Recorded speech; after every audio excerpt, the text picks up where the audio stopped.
আজকে এই শুভ কাজটা যে আজকে শুভ উদ্বোধন করলাম, যে এখানে একটি শান্তার যেখানে আপনারা দেখেছেন যে এখানে ব্রিজ হবে, এই ব্রিজটি সংযুক্ত করবে একাধিক ইউনিয়ন।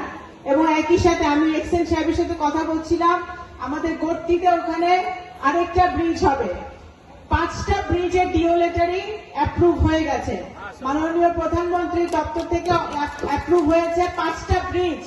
এই 5টা ব্রিজ আল্লাহ তাআলা যদি আমাদেরকে সামর্থ্য দেয়, আমরা যদি এই 5টা ব্রিজ করতে পারি, ইনশাআল্লাহ সালতা উপজেলার প্রত্যন্ত অঞ্চল প্রত্যেকটা 8টা ইউনিয়নের যোগাযোগ ব্যবস্থা সম্প্রসারিত হবে, উন্নত হবে।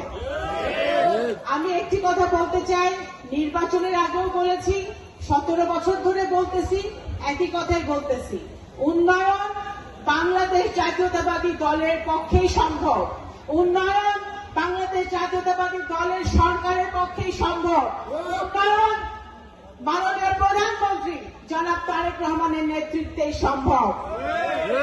এই সালতা উপজেলা প্রতিষ্ঠিত করেছিলেন আমাদের দেশনেত্রী বেগম খালেদা জিয়া। আপনাদের মনে আছে, এই সালতা কলেজ মাঠে উনি এসে সালতাকে উপজেলা ডিক্লেয়ার করেছিলেন। আজকে বাংলাদেশ জাতীয়তাবাদী দলের জন্য, জিয়া পরিবারের জন্য আমরা এই সালতা গর্ব করে বলতে পারি যে সালতা একটা উপজেলা।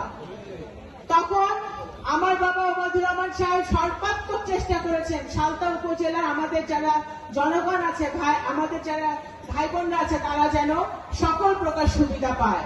কিন্তু ভাগ্যে আমাদের দুর্ভাগ্য ছিল যে গত 17 বছরে বিনা ভোটের একটা স্বৈরাচারী সরকার এখানে ছিল।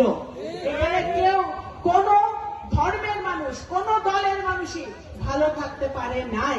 কিন্তু এখন আমাদের সুযোগ এসেছে উন্নয়ন করার। আমরা কিছুক্ষণ আগে মাজারদিয়াতে একটি ভিত্তিপ্রস্তর স্থাপন করেছি, ওখানে একটি স্কুল হবে, কলেজ হবে। ইনশাআল্লাহ প্রত্যেকটা ইউনিয়নে আমাদের ছেলে মেয়েদের ভবিষ্যতের জন্য, আপনাদের